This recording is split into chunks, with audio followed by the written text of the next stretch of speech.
Hi, I'm Kerry the Clutter Whisperer, and in today's decluttering session I'm not only going to tell you about how to declutter your emotional clutter, but also why it's so important.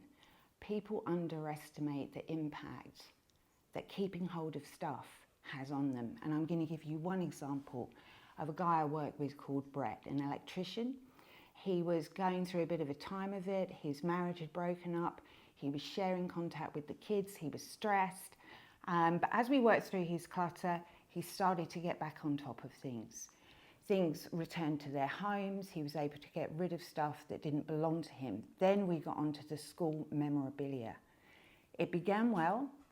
He showed me the horn that they used at school for the recess sessions, beginning, end of day.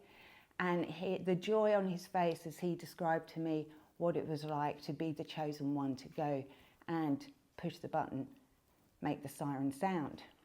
Then he opened another crate, and in this crate was schoolwork. His expression changed immediately.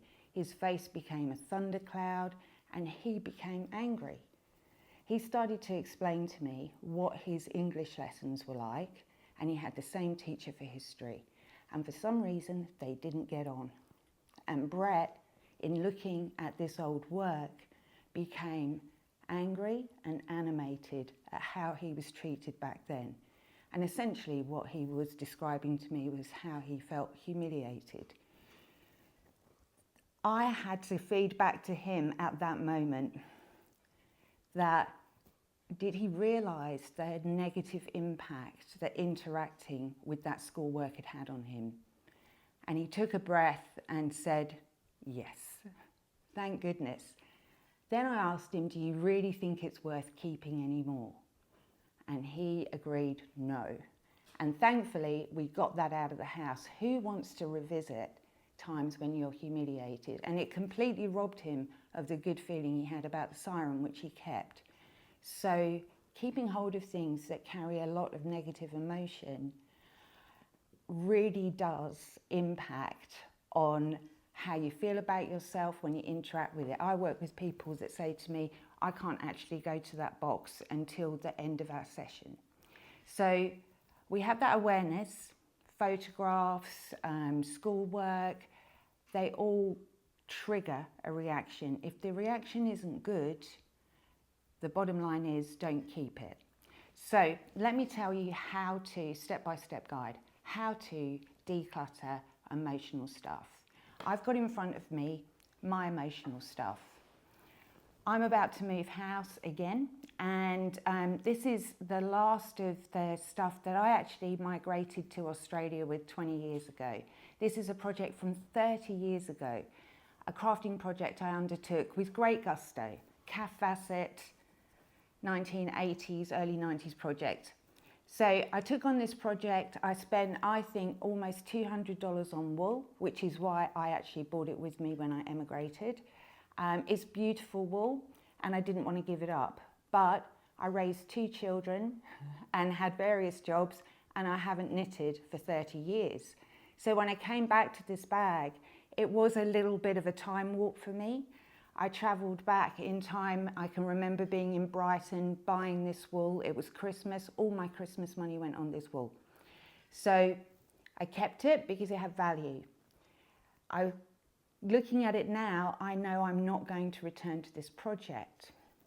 But the important thing to remember when you look at anything like this is, if you take my story away from it, it is just a bag of wool, cotton and knitting needles. It's us that give our clutter the emotional power. With Brett and his schoolwork, if I'd picked up those folders and not known his story, they just would have been folders of schoolwork, no trigger. It's the trigger that you're getting when you're actually getting near your emotional clutter. You have to actually sit with it. You have to look at it like I did and say, yeah, I started, but I didn't finish. Am I going to finish? No. Does that make me a failure? No, that makes me a realist.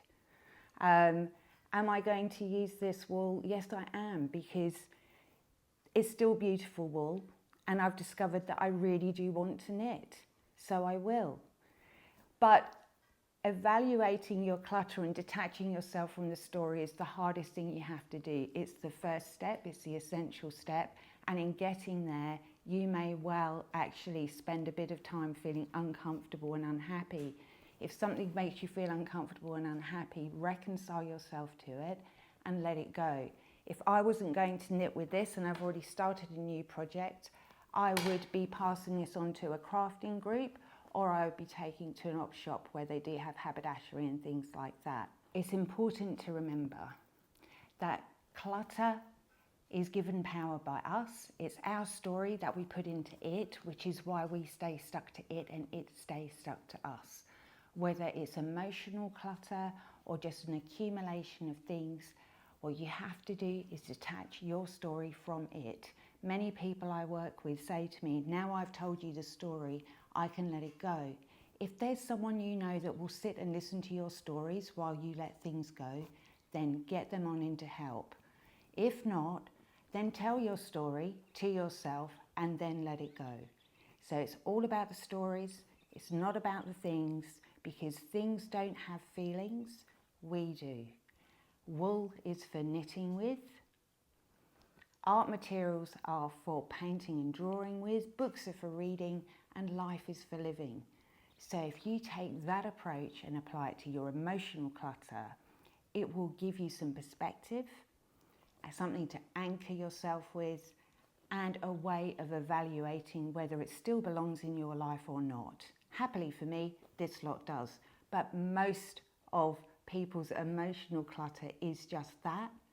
So I wish you luck in working through yours.